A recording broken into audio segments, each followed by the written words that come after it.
Habíamos comenzado a tratar el libro de Hechos y hemos dado dos introducciones o dos mensajes, una introducción al libro sobre el autor Lucas, sobre a quien se dirigió el hombre llamado Teófilo, y sabemos que era un hombre,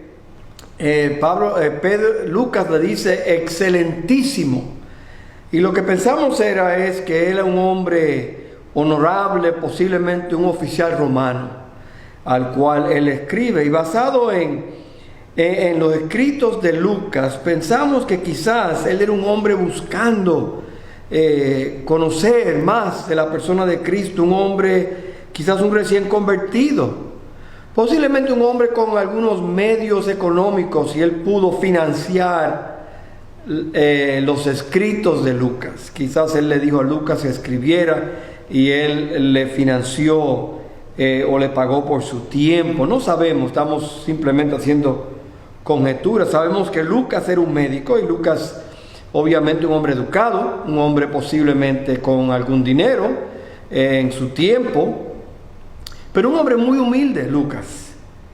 Lucas no habla de él no habla de su vida, él no habla de su trasfondo, él no se llama médico.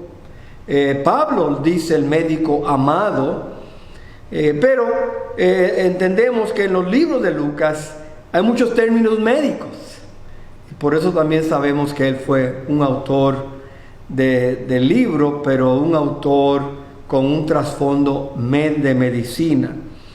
Entonces imagínense cuán bueno era que Pablo tuviera a Lucas como su acompañante en algunos de sus viajes.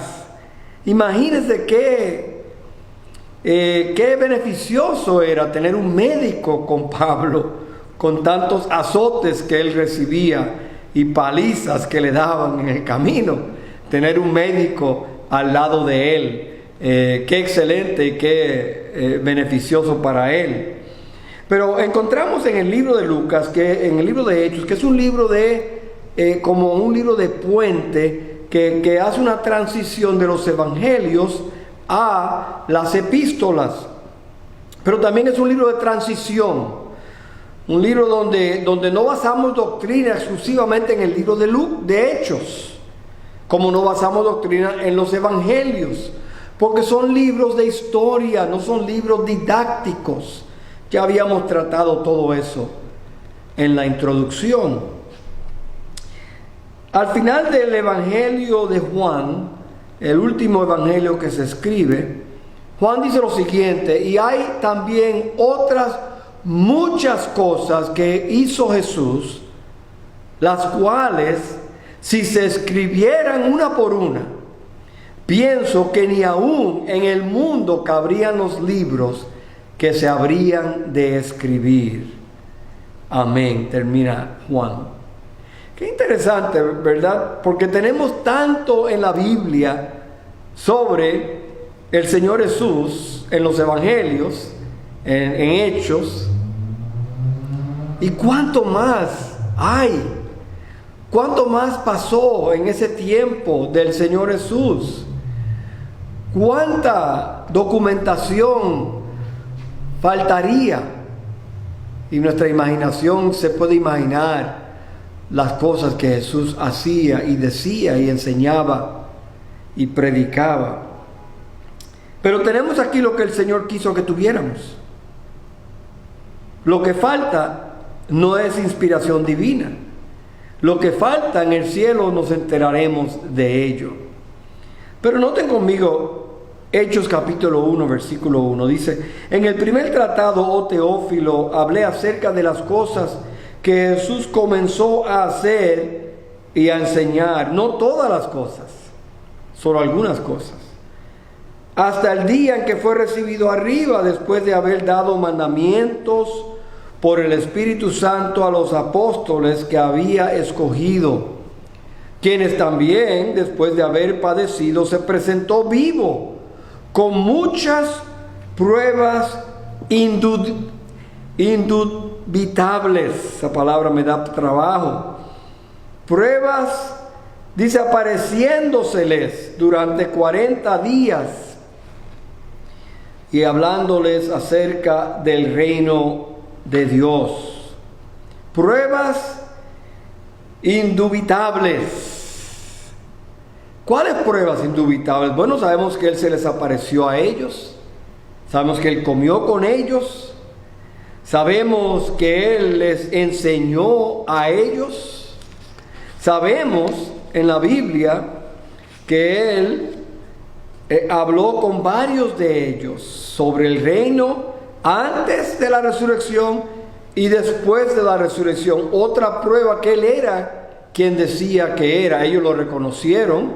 Obviamente, Pablo nos dice a nosotros en 1 Corintios 15, del 3 al 8, lo siguiente: durante estos 40 días que Cristo estaba dando una conferencia bíblica a sus discípulos, no tenemos escrito lo que Él habló en esos 40 días, pero podemos referirnos a Hechos y a las epístolas para ver algún detalle de lo que Cristo enseñó durante esos 40 días.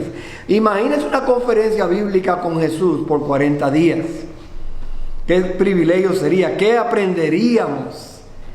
Eso sería una conferencia sumamente asistida por tantas personas. Llenaría los estadios, todos, los más grandes que conocemos.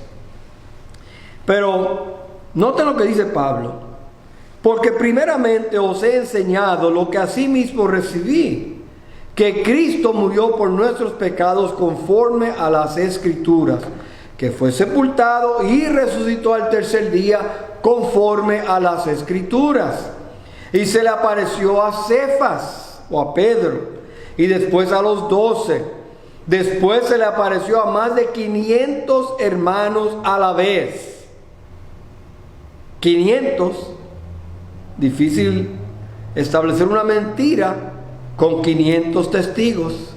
500 a la vez, de los cuales muchos aún viven, dice Pablo, y otros ya duermen o ya han muerto.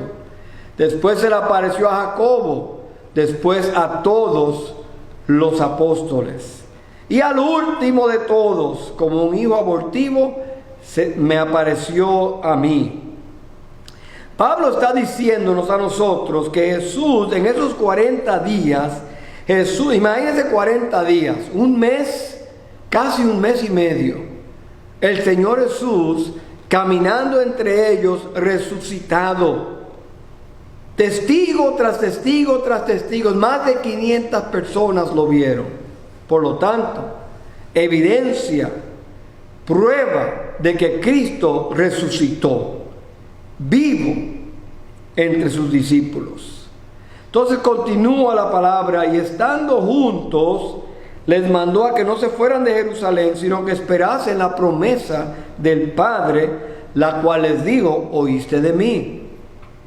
Porque Juan ciertamente bautizó con agua, mas vosotros seréis bautizados con el Espíritu Santo dentro de no muchos días.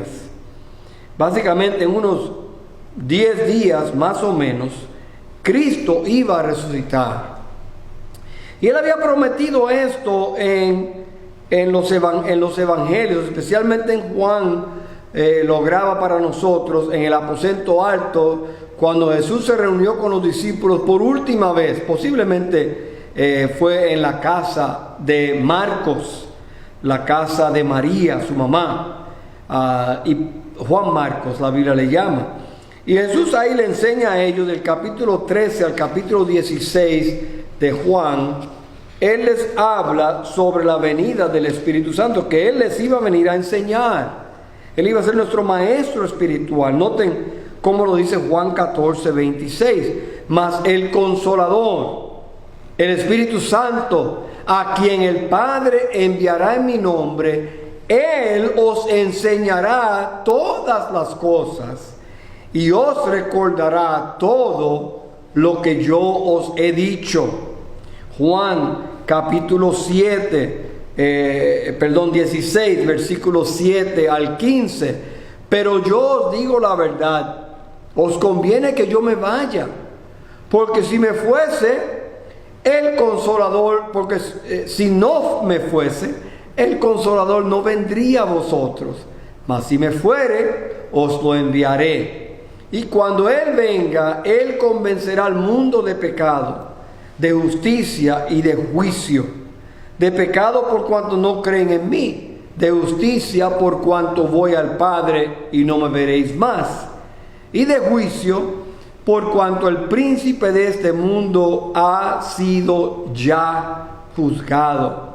Versículo 12. Aún tengo muchas cosas que deciros, pero ahora no las podéis sobrellevar. Pero cuando venga el Espíritu de verdad, Él os guiará a toda la verdad, porque no hablará por su propia cuenta, sino que hablará todo lo que oyere, y os hará saber las cosas que habrán de venir. Él me glorificará, porque tomará de lo mío y os lo hará saber. Y el 15, todo lo que tiene el Padre es mío. Por eso dije que tomará de lo mío y os lo hará saber. Claramente el Espíritu fue dado para enseñarnos, para que supiéramos cuál es la voluntad de Dios para nuestras vidas. Primera de Juan 2:27, pero la unción o el Espíritu Santo que vosotros recibisteis de Él permanece en vosotros, y no tenéis necesidad que nadie os enseñe, así como la unción misma os enseña todas las cosas, y es verdadera y no es mentira, según ella os ha enseñado, permaneced en Él. Y también en el libro de Tesalonicenses, el capítulo 1, versículo 5, pues nuestro evangelio no llegó a vosotros en palabras solamente, sino también en poder, en el Espíritu Santo y en plena certidumbre, como bien sabéis cuáles fuimos entre vosotros por amor, cuáles fuimos entre vosotros por amor de vosotros. La Biblia nos enseña que el Espíritu Santo es el medio por el cual Dios enseña a su pueblo hoy. El Espíritu Santo, a través de la palabra de Dios, es como Dios enseña a sus discípulos hoy, pero también Él fue dado para acompañar a los discípulos como el cumplimiento de la promesa que el Espíritu estaría con ellos, dentro de ellos, hasta el fin del mundo. Juan 14:16, y yo rogaré al Padre y os dará otro consolador, para que esté con vosotros para siempre. La Biblia dice en Juan 15:26, pero cuando venga el Consolador, a quien yo os enviaré del Padre, el Espíritu de verdad, el cual procede del Padre, Él dará testimonio acerca de mí. Y como ya leímos en Juan 16:7, pero yo os digo la verdad, os conviene que yo me vaya, porque si no me fuere, el Consolador no vendría a vosotros, mas si me fuere, os lo enviaré. Entonces imagínense, Jesús se fue de su vista, pero no de su presencia. Jesús continúa en nosotros en la persona del Espíritu Santo. Todo cristiano tiene el Espíritu de Dios. Si una persona no tiene el Espíritu de Dios, no es cristiano. Porque esa es la prueba, esa es la unción, ese es el sello según Efesios 1, el Espíritu Santo. Note como lo dice Pablo en Corintios capítulo 12, versículo 13. Dice Pablo, porque por un solo Espíritu fuimos todos bautizados, noten, todos bautizados en un cuerpo, sean judíos o griegos, sean esclavos o libres, y a todos se nos dio a beber de un mismo espíritu. Y Pablo también lo dice en Romanos 8, versículo 9, esta idea. Dice, mas vosotros no vivís según la carne, sino según el Espíritu, si es que el Espíritu de Dios mora en vosotros. Y si alguno no tiene el Espíritu de Cristo, no es de él. ¿Oyeron bien? Si alguno no tiene el Espíritu de Cristo, no es de él. Por eso nosotros creemos que la Biblia enseña que la persona cuando se convierte a Cristo recibe el Espíritu en ese momento que se convierte a Cristo. No hay una segunda bendición, no hay una segunda oportunidad, no tiene que esperar hasta ser bautizado o ser confirmado o ser llenado. El día que usted conoce a Cristo, ese día usted recibe el Espíritu de Dios como un acompañante fiel, como un consolador, acompañándonos. El Espíritu fue dejado para que nosotros tuviéramos un maestro espiritual, para que nosotros tuviéramos un compañero espiritual y para que nosotros tuviéramos poder espiritual. Noten, siguiendo leyendo Hechos 1, 6, dice, entonces los que se habían reunido le preguntaron, diciendo, Señor, ¿restaurarás el reino a Israel en este tiempo? Una pregunta válida. Él le dice, ese no es tu problema.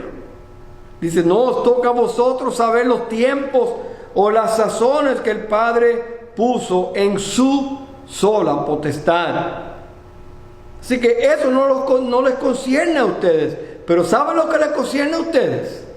Aquí lo dice en el versículo 8. Pero recibiréis poder cuando haya venido sobre vosotros el Espíritu Santo, y me seréis testigos en Jerusalén, en toda Judea, en Samaria y hasta lo último de la tierra.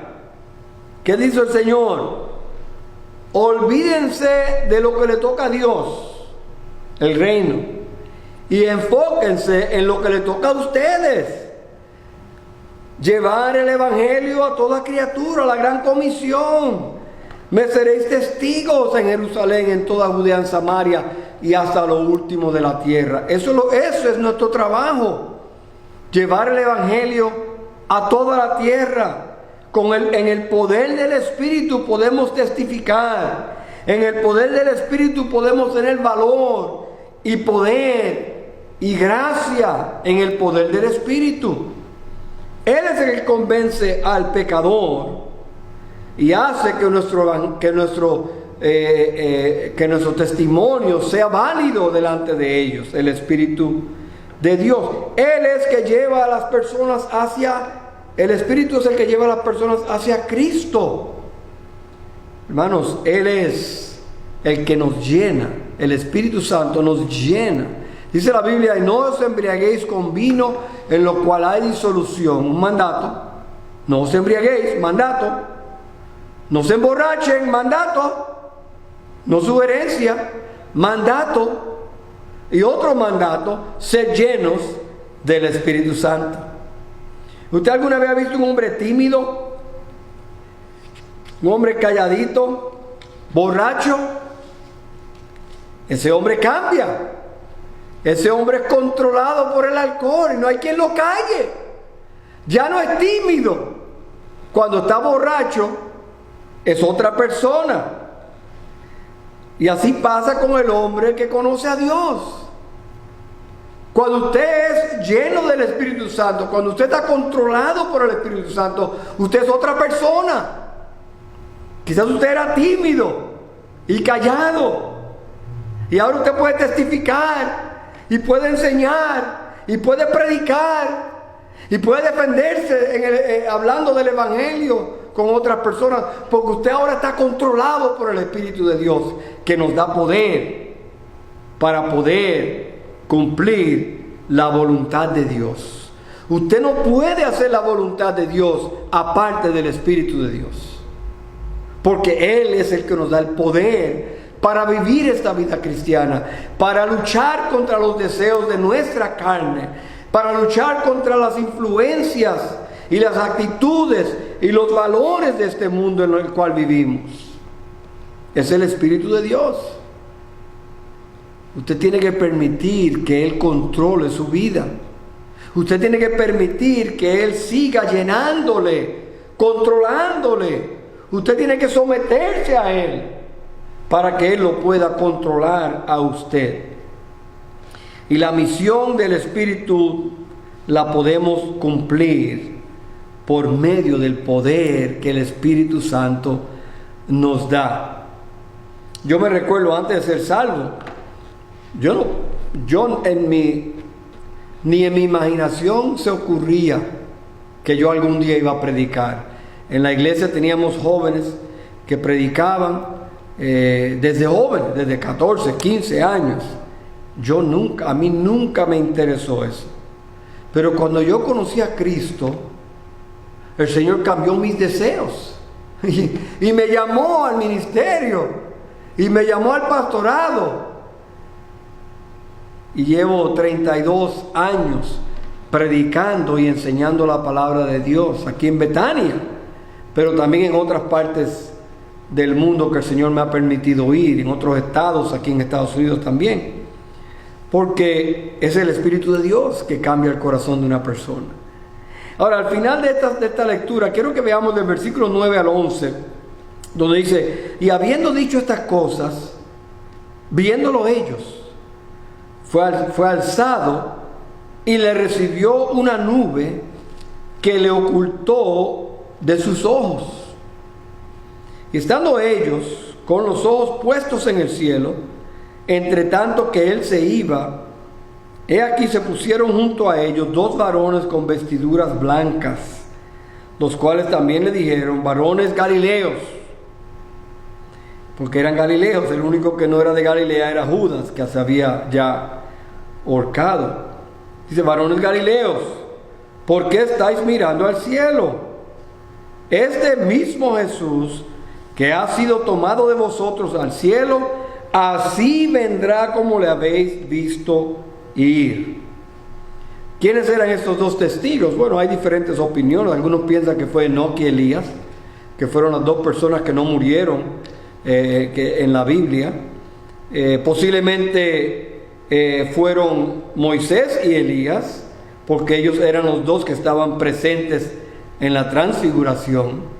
Pero yo creo que la mayoría de las personas creemos que eran 2 ángeles, simplemente 2 ángeles, así como vemos en la historia de Lázaro y el rico. Lázaro fue llevado por ángeles.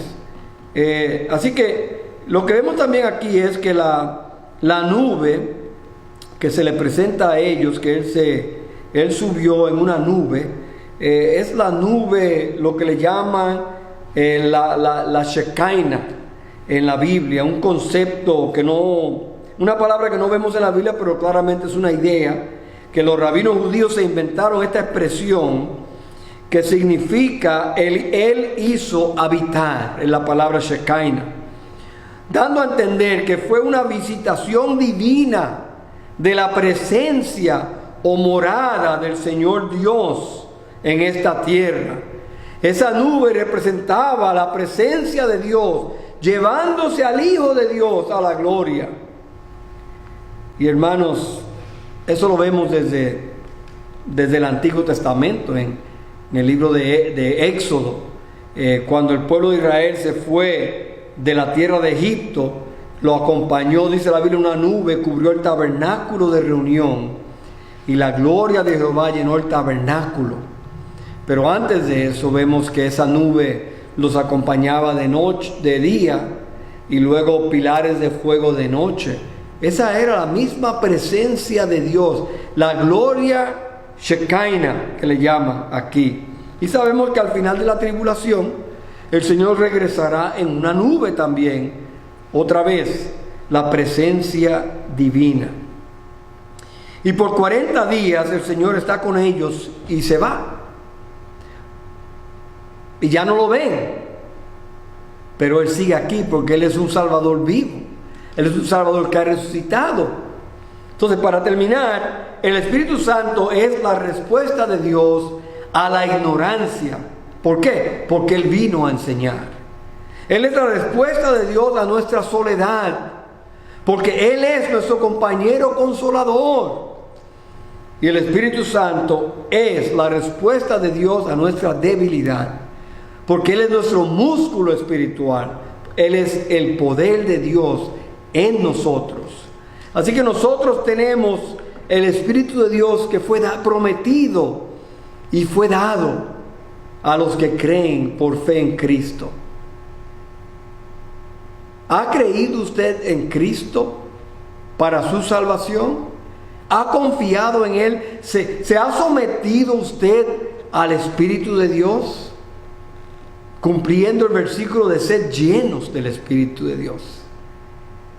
Y le invitamos en este día a confiar en Cristo, sabiendo que el que cree en Él recibe el Espíritu de Dios como Cristo habitando en nosotros. Mientras Él está en el cielo y nosotros en la tierra, Él no nos dejó solos.